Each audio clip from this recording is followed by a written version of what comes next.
हमारे साथ major general retired Samrez Salik साहब मौजूद हैं, air vice marshal retired Ejaz Mahmood Malik साहब हैं और शहजाद हुसैन भट्ट साहब जो कि हमारे परमानेंट पैनलिस्ट हैं, हमारे साथ मौजूद हैं प्रोग्राम में। सबसे पहले मैं एजाज साहब आपकी तरफ आऊँगी।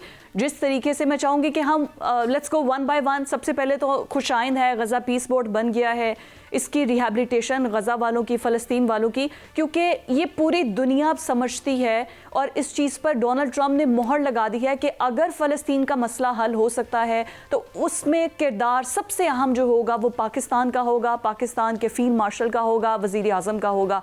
अब वहाँ पर जो रिहैबिलिटेशन का अमल शुरू होगा उस पर, और जिस तरीके से वो पजीराई मिली है चीफ को हमारे, मैं चाहूँगी कि उस पर आप प्रोग्राम का आगाज़ इसी बात से करते हैं। पाकिस्तान की जो रियासत की जो पॉलिसी है उसको हमारी मौजूदा लीडरशिप, बिलखुसूस मिलिट्री लीडरशिप जो है वो उसको अपने सिविल पार्टनर्स के साथ मिल के वो इस चीज़ को आगे प्रमोट कर रहे हैं। अब आइए अगर हम बात करें कि ये पीस बोर्ड जो है उसमें अगरचे इसकी TOR जो हैं वो बहुत डिटेल्स में अभी तक वो शेयर नहीं हुई, लेकिन हमें इसमें ये देखना चाहिए कि पाकिस्तान का क्या रोल होगा। पाकिस्तान, देखिए, वो तमाम मुसलमान ममालिक जो इसमें हिस्सा ले रहे हैं उसमें पाकिस्तान सबसे बड़ी कुव्वत है। पाकिस्तान के पास वो तमाम इस्लामिक न्यूक्लियर पावर, इस्लामी न्यूक्लियर, देखिए न्यूक्लियर पावर होना तो चले वो तो एक हमारे लिए प्रेस्टीज की बात है, क्योंकि इस पर्टिकुलर सिनेरियो में तो जो एप्लीकेशन होगी, जो स्टेबलाइजिंग फोर्स के तौर पे वहाँ पे जो भी फोर्सेस जाएंगी वो तो पीस कीपिंग मिशन है, और पीस कीपिंग जो है वो बेसिकली बैकबोन होगी या अम्ब्रेला होगी जिसके अंदर फिर वहाँ पे रिहैबिलिटेशन का काम शुरू होगा।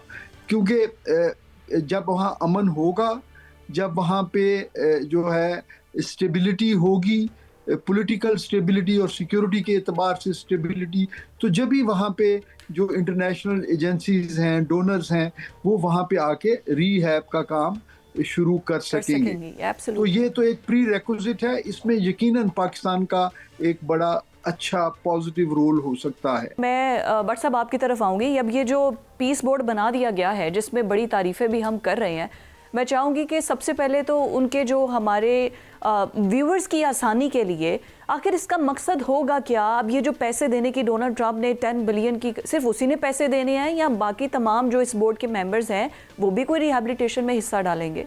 देखें काबिल एहतराम फ़िज़ा रियाज साहिबा, बात यह है कि डोनाल्ड ट्रंप की क़यादत में बैनुल-अक़वामी मिशन बोर्ड ऑफ पीस जो है वो कायम किया गया है, जिसका मकसद जो है वो गज़ा की तामीर नौर, अमन व अमान, इस्तेहकाम वगैरह सारी चीज़ें लानी है।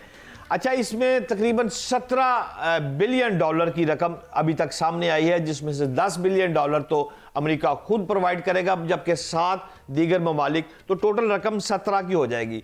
इस 17 बिलियन डॉलर के साथ साथ आप 20,000 फौजियों की तादाद डाल लें जो मुख्तलिफ ममालिक देने जा रहे हैं। इंडोनेशिया है, मराकश है, कजाकिस्तान है और दीगर ममालिक है, वो इसमें 20,000 फौज तक भी साथ चल रहा है। अब सवाल ये है, यहाँ पर जरा गौर कीजिएगा बात को, कि अगर आप पूरे अमरीकी अखबारात का मुताला कर लें, आप गार्डियन को देख लें, आप किसी भी इंटरनेशनल मीडिया को जरा गौर करें, तो वो क्या कह रहा है? वो तो ये कह रहा है कि जनाब वहां पर फौजी अड्डा एक बनाने की बातचीत चल रही है और उस फौजी अड्डे में 5,000 एहलकार जो होंगे वो तैनात होंगे।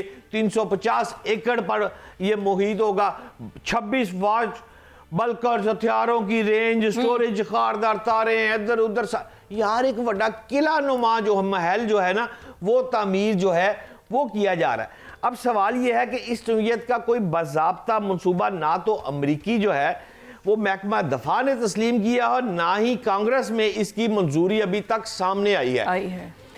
अच्छा, दूसरी बात, अगर आप इसको दूसरे एंगल से देखेंगी तो ये बोर्ड ऑफ पीस जो है, दरअसल ये इसको हम एक स्ट्रेटजिक स्ट्रक्चर के नाम पे कह सकते हैं। पाकिस्तान इसमें शामिल है, पाकिस्तान गया है, पाकिस्तान के प्राइम मिनिस्टर की, फील्ड मार्शल की बहुत इज्जत हुई है, और अमेरिका का सदर जो डोनाल्ड ट्रंप है वो जान जान के साड़ता है भारत को। मैं समझता हूं उसको मोदी से कोई छेड़ है कि उसने जान के कहना 5 तैयारे, 6 तैयारे, 10 तैयारे, 11 तैयारे। मुझे यकीन है कि अगली तकरीर में वो 12 तैयारे करके मोदी को फिर आग लगाएगा। उसको पता है जब एक तादाद बढ़ाता हूं तो मोदी सो नहीं सकता। अच्छा, वापस आता हूं आपकी बात पर। आज आप जरा गौर करें कि फिलहाल बोर्ड ऑफ पीस की जो बात कर रही है, कुक क्या हुआ है बनिया की ये हम तकर बना ये है कि बोर्ड ऑफ पीस का जो क्याम है, पहला इजलास तो हो चुका है। अहम माली और फौजी वादे वुदे सामने आ गए हैं। 5000 एहलकारों वाला बेस मंसूबा बन गया है। अब अगर आप कहते हैं कि जी 5000 फौजी एहलकार और सारे ये बेस वगैरह, तो आखिरी 4 लाइनें इसको ऐसे वाइंड अप किया जा सकता है कि मुझे ये समझ नहीं आ रही कि ये मिलिट्री बेस यूएस के तौर पर मंजूर होता है तो सदर इसको बराह रास्त कंट्रोल कर सकते हैं। अदरवाइज ये बोर्ड ऑफ पीस एक अलग बैनुल-अक़वामी जो है वो सिक्योरिटी ढांचा है जिसको डायरेक्टली नहीं कंट्रोल कर सकते। बिल्कुल ठीक है भट्ट साहब, बड़ा ब्रीफली आपने हमें बता दिया। समरेश सालिक साहब, आपको अब आवाज आ रही है? सर, मैं पहले भी आपसे यही क्वेश्चन पूछ रही थी कि अब हम जो पीस ऑफ बोर्ड तो बन गया, उसका पहला इजलास भी हो गया, पैसे भी इकट्ठे हो गए और गल्फ कंट्रीज़ ने, इस्लामिक कंट्रीज़ ने कह दिया कि जी वाकई हम चाहते हैं कि फ़लस्तीन के अंदर अमन कायम हो। अब हमास को डिसआर्म करने की बातें तो हो रही हैं, लेकिन इस्राएली ट्रूप्स जो वहाँ पर मौजूद हैं उनको भी तो बैक फुट पर जाना होगा। तो क्या पीस बोर्ड वाकई में इन्फ्लुएंस कर सकेगा बेंजामिन नेतन्याहू को, इस्राएली ट्रूप्स को, या सारी जिम्मेदारी फिर हमास को डिसआर्म करने की और हम पर आ जाएगी? थैंक यू वेरी मच, आपने मधु किया। सबसे पहले हमने पूरी दुनिया को देखना है जो कि नॉन रूल बेस्ड वर्ल्ड बन चुकी है। Might is right. चाहे वेनेजुएला को प्रेसिडेंट को उठा लें, चाहे गाजा में जो है ना वो बुलडोज कर दें सब कुछ, ईरान के ऊपर अटैक कर दें, तो ये जो कुछ भी हो रहा है ये अल्ट्रा वायर और beyond the scope of UN हो रहा है। यूएन को इतना ज्यादा क्रिपल कर दिया गया कि उन्हें थ्रेट्स दी गई कि हम आपको वो नहीं देंगे, फंडिंग नहीं करेंगे। सो beyond mandate of the UN, number 1। Number 2, हमने मैम ये भी देखना होगा कि इस वक्त 2 बोर्ड्स एग्जीक्यूट हो रहे हैं। एक बोर्ड ऑफ पीस है और एक बोर्ड ऑफ वॉर है। दोनों इन बोर्ड्स में इफेक्टिव जो है वो मुस्लिम्स हैं और बेनिफिशरी जो है वो इजराइल है। डेफिनेटली आप चाहते हैं कि गजा में पीस हो, लेकिन उसके साथ दूसरा क्वेश्चन ये होगा कि वो पीस किसकी फेवर में होगी। अगर कल को वो पीस इजराइल की फेवर में है और हम इन्वॉल्व हो जाते हैं हमास को डिसआर्म करने में, तो क्या दिस विल बी मतलब अप्रिशिएबल होगा या नॉन अप्रिशिएबल होगा। सेकंड ये है कि एक तरफ कंकरेंटली अभी इस वक्त राइट एट दिस मोमेंट एक तरफ बोर्ड ऑफ पीस हो रहा है, दूसरी तरफ जो है वो फोर्सेस रेड हैं टू अटैक ईरान। एक तरफ वॉर हो रही है, एक तरफ पीस हो रही है, एक तरफ कंस्ट्रक्शन की बातें हो रही हैं, दूसरी तरफ डिस्ट्रक्शन की बातें हो रही हैं।